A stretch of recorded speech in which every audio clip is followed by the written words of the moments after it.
Bonjour à tous, excusez mon léger retard et surtout le fait que je vais être amené assez rapidement à repartir, parce que je crois que le Premier ministre m'a reconfié une mission, comme vous savez peut-être, sur les intermittents, que c'est un peu chaud en ce moment, donc voilà, j'ai rendu mon rapport, déjà en retard, il paraît que ça ne se fait pas, mais enfin il n'était pas prêt, donc on ne peut pas aller plus vite que la musique, enfin en retard, j'avais 15 jours, je l'ai rendu au bout de 11 jours, c'était pas mal.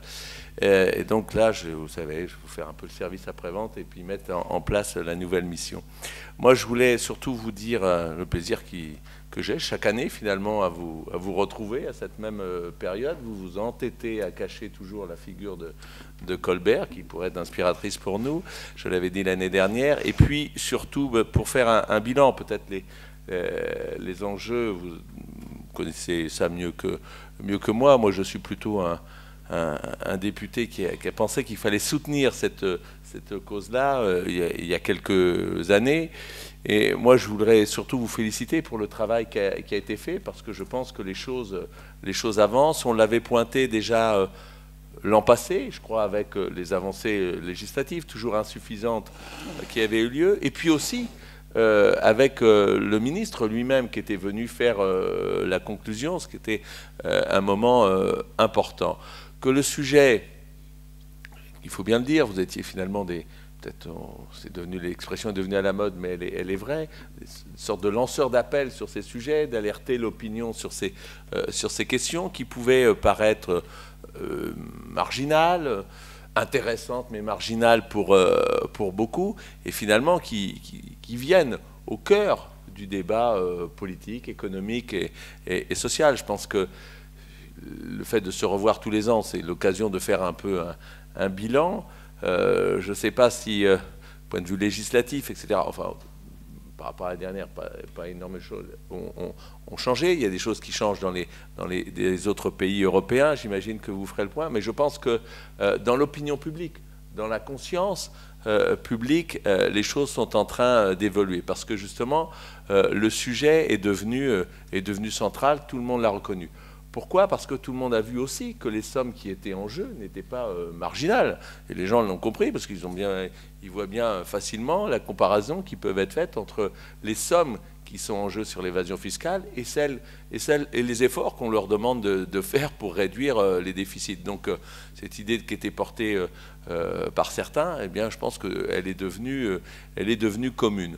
Au point, et que c'est une bonne chose, que les gouvernants, et là-dedans je ne participe pas d'un certain populisme ou je ne sais quoi, mais au contraire, les gouvernants, du coup, l'intègrent dans leur réflexion et en ont fait un sujet premier. Donc cet hémicycle qui est un lieu de réunion habituel, ben je pense que là aussi c'est devenu, quand on se réunit entre parlementaires, un sujet que tout le monde porte, et celui qui le porte n'est pas vécu aujourd'hui comme un marginal ou un avant-gardiste qui cherche à faire parler de lui, comme ça a peut-être été malheureusement le cas pendant certaines périodes. Et ça, c'est grâce à la mobilisation que vous avez su organiser et entretenir.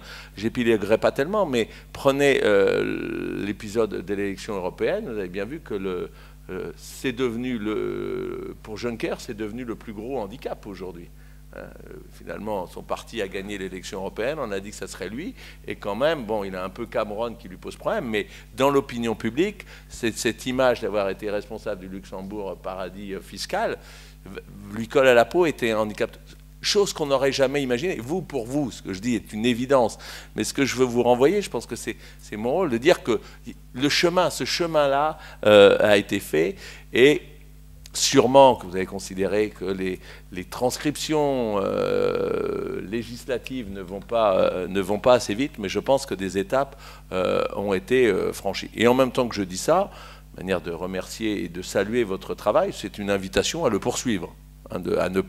Surtout à ne pas relâcher l'effort. Je pense que l'opinion publique est largement convaincue. Quand on dit largement convaincue, ça veut dire aussi au-delà des clivages traditionnels qui peuvent faire polémique.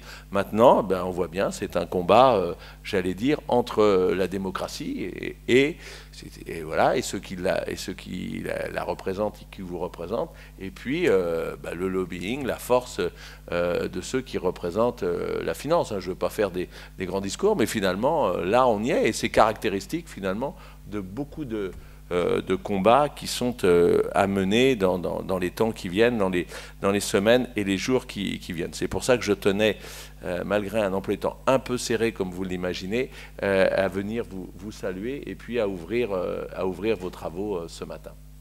Merci de votre attention.